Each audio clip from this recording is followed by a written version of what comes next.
देखिए आज नया चैप्टर है और ये है गति के नियम। ज़्यादा डिफ़िकल्ट नहीं है क्योंकि पिछली क्लास में पढ़ चुके हो, 8th में, 9th में, थोड़ा बहुत 10th में। इस चैप्टर से रिलेटेड बहुत सारी चीज़ें। तो सबसे पहले यहाँ पर जो है ये है बल, फोर्स। पर ये होता क्या है, इसको दो तरह से डिफाइन कर सकते हैं। एक, वह बाह्य कारक जो किसी वस्तु में क्या उत्पन्न कर दे, त्वरण। त्वरण का मतलब है उसकी गति में क्या कर सकता है, परिवर्तन। या तो गति को कम कर दे या गति को क्या कर दे, ज़्यादा कर दे, या दिशा बदलना भी क्या कहलाता है, त्वरण। भले गति समान हो, जैसे हम कल उसके पहले वाले में देख रहे थे कि वृत्ति गति में चाल समान थी, एक ही चाल से वस्तु चल रही थी, पर उसकी दिशा क्या थी, अलग। तब भी हम उसको क्या मान रहे थे, त्वरण। ठीक है। तो त्वरण का मतलब यह है कि या तो वेग में परिवर्तन हो। वेग में परिवर्तन का मतलब या तो उसका परिमाण बदल सकता है या उसकी दिशा बदल सकती है या दोनों बदल सकता है। ठीक है। तो अब इसको याद न करके इसको याद करिए, इससे परिभाषा बन जाएगी। एफ माने कोई बाह्य कारक है। एफ माने क्या है, कोई बाह्य कारक। फिर एम माने कोई वस्तु हो गई, है ना। कोई बाह्य कारक किसी वस्तु में त्वरण उत्पन्न करता है। ए माने क्या होता है, त्वरण। तो उसे क्या कहते हैं, बल। तो बल की परिभाषा इससे बनाना आसान है कि इसको याद करना। इसके याद करोगे तो सारी चीज़ें बनेंगी। इसका मात्रक भी बनेगा, विमी सूत्र भी बनेगा, सब कुछ बनेगा। ठीक है, क्लियर हो गया। तो एफ को अभी क्या बोलोगे, यहाँ से चालू करते हैं। वह बाह्य कारक जो किसी वस्तु में त्वरण उत्पन्न कर देता है उसे क्या कहते हैं, बल कहते हैं। यहाँ से चलाना है, एक घूम करके वहीं पर आ जाना है। याद हो गया? ठीक है। तो एक बार आप लोग को बोलना है, हाँ, वह बाह्य कारक जो किसी वस्तु में त्वरण उत्पन्न कर दे वो क्या कहलाता है, बल कहलाता है। कभी कभी ये खाली स्थान में भरने के लिए भी आ जाता है ना, कि त्वरण उत्पन्न करने वाला बाह्य कारक खाली स्थान कहलाता है, तो उसे क्या कहते हैं, बल। और कई बार रोजमर्रा के जीवन में आप बोलते हो, यार बड़ा फोर्स लग रहा है ना, ताकत लगा रहे हैं, तो वही क्या कहलाता है, बल कहलाता है। बल का जो सूत्र है, F इक्वल टू क्या होता है, ma। F का मतलब क्या है, बल, फोर्स। m का मतलब क्या है, द्रव्यमान माने मास। a का मतलब क्या है, त्वरण, एक्सेलरेशन। ठीक। कुछ चीज़ें और समझते हैं, बल क्या क्या कर सकता है। तो देखिए, बल स्थिर वस्तु में गति उत्पन्न कर सकता है। ठीक है। जैसे आप साइकिल चलाते हो तो साइकिल तो खड़ी रहती है, मान लो शुरू में, वो कैसी है, स्थिर। जब आप उसमें ताकत लगाते हो माने बल लगाते हो तो वो चलना चालू कर देती है, माने उसमें क्या आ गई, गति आ गई। इसके अलावा जब हम मोटरसाइकिल की बात करते हैं तो हम इंजन चालू करते हैं, उसमें हम बल नहीं लगा रहे हैं, पर कौन बल लगा रहा है, इंजन। तो उसके कारण वो क्या हो रहा है, आगे चल रहा है। तो इस तरह से यदि कोई वस्तु स्थिर है तो बल के कारण उसमें क्या हो सकता है, गति उत्पन्न हो सकती है। ठीक है। अब देखो, बल गतिशील वस्तु को रोक भी सकता है ना। आप क्या करते हो, चलती वस्तु में ब्रेक लगाते हो। ब्रेक लगाने का मतलब बल लगाते हो। जब बल लगाते हो तो वस्तु क्या हो जाती है, रुक जाती है। या कभी जो लोग क्रिकेट खेलते होगे तो वो देखते होगे कि किसी ने गेंद मारा, बैट्समैन ने, और आप फील्डर हो, आपके पास आएगी तो आप उसको रोकते हो, पकड़ते हो। तो कैसे पकड़ते हो, आप उसमें क्या लगाते हो, बल। तो इसका मतलब यही है कि गतिशील वस्तु है, चलती हुई वस्तु है, तो उसको हम क्या कर सकते हैं, बल लगा के रोक भी सकते हैं। उसकी अवस्था में परिवर्तन कर सकते हैं। अवस्था का मतलब यही है कि वो गतिशील है तो हम उसको स्थिर कर सकते हैं, स्थिर है तो क्या कर सकते हैं, गतिशील कर सकते हैं। दिशा की बात करते हैं। यदि रास्ता में आप चलते हो किसी रास्ते में, तो रास्ते हमेशा सीधा तो नहीं रहते। आप हैंडल पकड़े हो या कार चला रहे हो तो स्टीयरिंग पकड़े हो या कोई भी, तो आप ऐसा क्या करते हो, उसको मोड़ते हो। माने मोड़ने के लिए भी मुझे किसकी जरूरत पड़ती है, बल की। तो बल दिशा भी क्या कर सकता है, परिवर्तन कर सकता है। वो किसी वस्तु की आकृति और आकार को बदल सकता है। मैं बोल रहा हूँ, मेरा मुंह कहीं ऊपर जा रहा है, कहीं नीचे, गाल कहीं पचक रहा है, कहीं फैल रहा है, ये क्या हो रहा है? बल लग रहा है। माने ये आकार और आकृति को क्या कर रहा है? बदल रहा है। अभी अब देख लो, ये यही है, यदि मैं इसमें बल लगाऊं तो देखो ये दब गया, माने इसका आकार क्या हो गया? चेंज हो गया। और हथौड़ा से मार दूं तो पूरा चेंज हो जाएगा। तो उसका क्या है?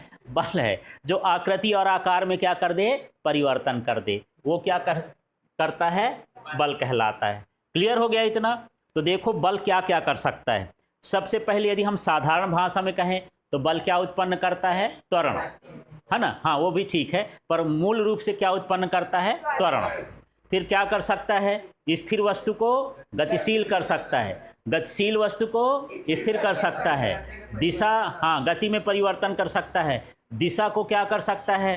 बदल सकता है, किसी का आकार और आकृति में भी क्या कर सकता है? परिवर्तन कर सकता है। अभी देखो यहाँ कहीं एक्सीडेंट हो जाता है तो कार ट्रक जैसी हो तो उसका सारा रंग रूप क्या हो जाता है? बिगड़ जाता है। किसके कारण बिगड़ा?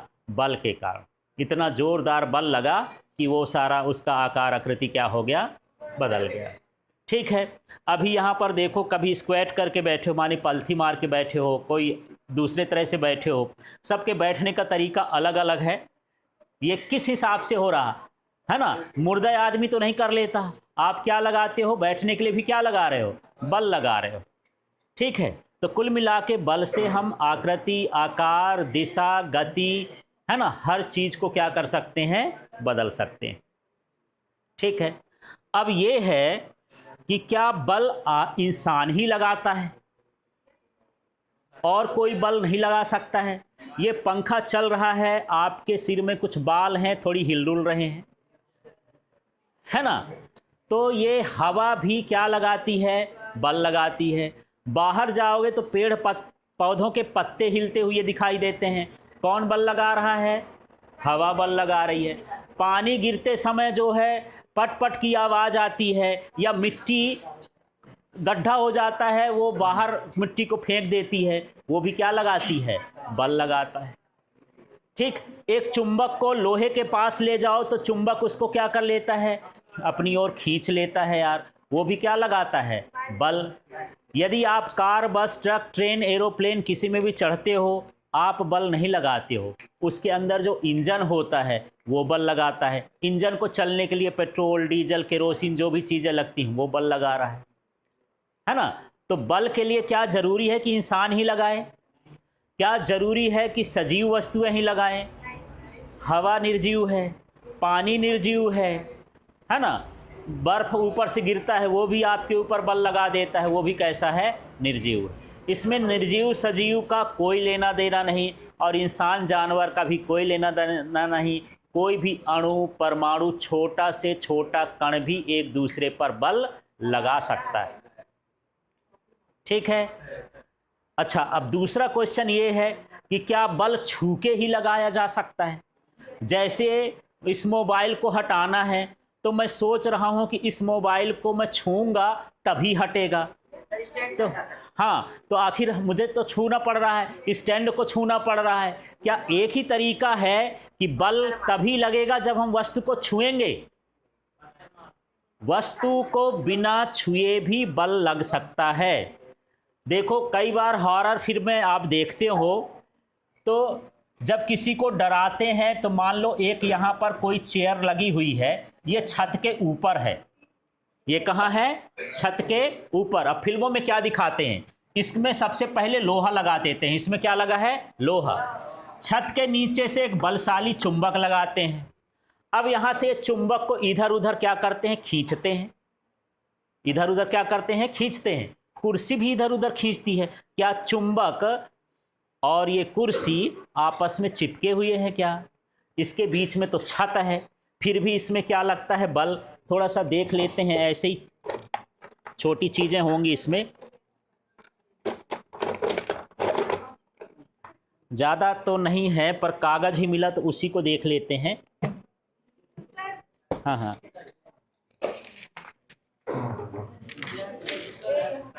ये देखिए एक पिन है। इस पिन को मैं ऐसे छोड़ूंगा तो गिर जाएगी, लेकिन इसको थोड़ा सा मैं इधर, ये इसके पीछे चुंबक है, ये लगा हुआ है। क्या ये चुंबक और ये छुआ हुआ है क्या? इसके बीच में क्या है? कागज है। इसको मैं खींच रहा हूं तो चल भी रही है ना। माने यही है कि बल लगाने के लिए जरूरी नहीं होता कि उस वस्तु को छुएं, बिना छुए भी वस्तु में बल लग सकता है। ठीक है ना। अब आप देखो कैसे बल लगता है। आप मोबाइल से किसी को फोन लगाते हो, आप सिंपल नंबर डायल करते हो, ठीक। अब गहरी नींद में हो और सो रहे हो, आपके बगल में मोबाइल है, एकदम से घंटी बजती है, आप थनक जाते हो, है ना। मेरा मोबाइल यहाँ, घंटी जा रही है कहीं और, क्या ये मोबाइल और वो मोबाइल आपस में टच में है? नहीं है। फिर भी ये उस पर बल लगा दिया, आपने नंबर डायल किया तो उसमें क्या लग गया? बल, तभी तो घंटी बज रही है, उसमें वाइब्रेशन चालू हो जाता है। क्या किसी वस्तु में छूकर ही बल लगा सकते हैं? जरूरी नहीं, बिना छुए भी उसमें क्या लग सकता है? बल लग सकता है। समझ में आ गया इतना? ठीक है, चलिए बल की कुछ बातें और देखते हैं। तो देखो, अब ये जो मैं पॉइंट बोल रहा तो उसको समझो। बल किसी वस्तु के भौतिक संपर्क में हो भी सकता है और नहीं भी हो सकता है ना। जो तरंगें होती हैं उनके लिए भौतिक संपर्क की जरूरत नहीं होती। मैं अभी बोल रहा हूं, क्या मेरा मुंह आपके कान में घुस रहा है? नहीं घुस रहा है। पर मेरे मुंह से निकलने वाली तरंगें आपके पर्दे में जो 3 हड्डियां होती हैं, इंकस स्टेप्स और, है ना, वो छोटी छोटी हड्डियां होती, वहां जाके घंटी जैसे बनाती, वाइब्रेशन बनाती। उस वाइब्रेशन से जाकर के ब्रेन आप मेरी आवाज़ को क्या करता है? पढ़ता है। क्या मैं आपके कान को छू रहा हूं? क्या मैं आपके पर्दे में जाके टनटना रहा हूं? नहीं, बिना छुए ही ये बल लग रहा है। और आपके अंदर का जो इस हड्डियां होती हैं कान के अंदर, कॉकलिया के पास, वो आवाज़ को कैच कर रही, उनमें बल लग रहा, उनमें वाइब्रेशन प्रोड्यूस हो रहा है। ठीक है। कई बार देखते होगे, सांप को देखो, बीन बजाओ तो वो नाचने लगता है। कान नहीं होते, सुनाई नहीं देता, पर उसकी वाइब्रेशन की कैप्चिंग पावर बहुत ज़्यादा होती है। यदि कहीं पर वाइब्रेशन भी हो रहा है, उसको सेंस कर सकता है। जब बीन बजाते हैं तो उससे वातावरण में वाइब्रेशन उत्पन्न होता है, उस वाइब्रेशन को महसूस करता है, इसलिए निकलता है। और जहाँ जहाँ बीन जाएगी, बीन के आगे आगे वो क्या करता है? नाचने की कोशिश करता है। तो बीन ने वाइब्रेशन दिया, उसके शरीर को बल लगा और फिर वो बाहर निकल आया। क्या बीन उसको छूने गई? नहीं गई। ठीक है। तो यही मैं बता रहा हूं कि बल लगाने के लिए भौतिक संपर्क हो भी सकता है और नहीं भी हो सकता है। बल का मान बहुत कम भी हो सकता है और बहुत अधिक भी हो सकता है। आपको पता ही न चलेगा कि आपको ये हवा थप्पड़ मार रही है, पर आपको लग नहीं रहा है। आपको बार बार टच कर रही है ना, तेज तेज हवा लगने लगती है तो आपको पता चलने लगता है कि नहीं, हवा ज़्यादा लग रही है। पर ये हवा आपको कैसे कर रही? थप्पड़ मारी, छोटे छोटे कण टकरा रहे हैं, पर इनका बल का मान कम है, इसलिए आपको पता नहीं चलता। अभी हाथ का थप्पड़ होता तो अच्छे से पता चल जाता। ठीक है, ऐसे होता है। तो बल का मान कम भी हो सकता है और बल का मान अधिक भी हो सकता है। अब कोई सोचे कि एक ठो बाल उखाड़ के मार दिया, सर जी नहीं लगा, क्या उसके पास बल नहीं रहा होगा? है, उसके अंदर भी बल है, पर उस बल का मान क्या है? कम। हाँ, कम है, मिनिमम है। ठीक है। तो ये सारी चीजें क्लियर हो गई।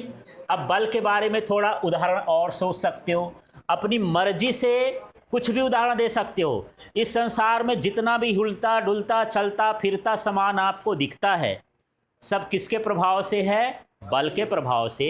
यदि ये आप जो बॉल है उसको किक मारते हैं तो बॉल लुढ़कती है, इसलिए क्योंकि आपने उसको मारा। मारा माने क्या लगाया? बल, और इसलिए लुढ़क गई। ठीक है। ब्रेक मारते हो तो साइकिल क्या हो जाती है? रुक जाती है। तो ब्रेक अपने आप नहीं मारा रह जाता है, आप उसके ब्रेक मारना पड़ता है, दबाते हैं उसके ब्रेक के हैंडल। ठीक है। हैंडल से क्या होता है? साइकिल का हैंडल है, उससे क्या करते हो? दिशा बदलते हो। बॉल को यदि आपने दबा दिया तो उसका आकार बदल जाता है ना, वो सिकुड़ जाती है। और यदि बॉल को आपने सीधे छोड़ दिया तो वो कहाँ चली जाती है, नीचे। चुंबक लोहे को क्या कर सकता है, आकर्षित कर सकता है। चुंबक की यदि समान ध्रुव को लाओ तो वो चुंबक एक दूसरे से चिपकते नहीं हैं, दूर दूर रहते हैं, पर बल लगाते हैं। ठीक है, प्रतिकर्षण करते हैं। एक चुंबक यदि होगा तो थोड़ा सा मैं दिखाता हूँ आपको। प्रतिकर्षण का मतलब होता है दूर भागना, दूर जाना। थोड़ा सा आप इसको देख सकते हो, ये दोनों चुंबक मैं रख रहा हूँ। एक चुंबक ये है और ये देख लो, ये हवा में लटक गया यार। क्या चिपक रहा है? नहीं चिपक रहा है। ये देखो, ये दोनों चिपक नहीं रहे हैं। इनके बीच क्या हो रहा है, प्रतिकर्षण हो रहा है। क्या एक दूसरे को छू रहे हैं, पर बल लगा रहे हैं। वो भी बोलता है तुम मेरे पास मत आओ, वो भी बोलता है तुम मेरे पास मत आओ। दूर भागने की कोशिश करते हैं। इनके बीच में क्या होता है, ये इससे चिपक रहा है, इसको उल्टा कर दूंगा, ये भी लटक जाएगा। ये देखो, तीनों लटक गए। ठीक है, इनके बीच बल नहीं चिपकेगा, वो तो चिपकेगा ही नहीं। वो फिजिक्स को फेल नहीं कर सकता है। यदि चिपक गया तो चुंबके नहीं है ना। समान ध्रुवों के बीच क्या होता है, प्रतिकर्षण। इसके लिए हम मुझे ऐसा भेजना पड़ेगा, उल्टा करना पड़ेगा, तो चिपक जाएगा, ध्रुव ऐसे हो जाएंगे। इसमें भी बल लग रहा है, खींचने में भी, और चिपकने में भी बल लग रहा है, और दूर जाने में भी बल लग रहा है। तो ये सभी क्या है, ये चुंबकीय बल हैं। तो मैं बल की बात बोल रहा हूँ। एक है तो ये इससे चिपक गया, माने भौतिक संपर्क है, और एक के बीच भौतिक संपर्क नहीं है, फिर भी इसमें क्या लग रहा है, बल लग रहा है। ठीक है, अब चलिए कुछ और चीज़ों को जानते हैं यहाँ। हाँ जी, इसका जो SI मात्रक है बल का, वो क्या है, न्यूटन। हमारे फिजिक्स में बहुत बड़े साइंटिस्ट हैं न्यूटन, बहुत सारी थ्योरी दिए हैं, है ना। वो आगे पढ़ते जाओगे, उन्हीं के नाम पर बल का मात्रक क्या दिया गया है, न्यूटन। पर अभी मैं एक खाली स्थान पूछा था कि बल का मूल मात्रक क्या होता है ना। तो जो बल का सूत्र है ना, उससे निकाल सकते हो। F = क्या लिखे थे, ma। तो m माने क्या हो गया, किलोग्राम। द्रव्यमान का मात्रक क्या होता है, किलोग्राम। त्वरण का मात्रक क्या होता है, मीटर प्रति सेकंड स्क्वायर। ये इसका मूल मात्रक है। तो आपसे परीक्षा में दो तरह का प्रश्न पूछता है। बल का SI मात्रक लिखो, तो बल का SI मात्रक क्या हो गया, न्यूटन। बल का मूल मात्रक लिखो, किलोग्राम मीटर प्रति सेकंड। ये भी सही है, ये भी सही है। बस नापने के लिए नाम अलग अलग हैं कि कोई इससे बोल रहा है, कोई इससे बोल रहा है। ठीक है, पर जब भी SI आएगा तो ये है। बल एक कैसी राशि होती है, सदिश।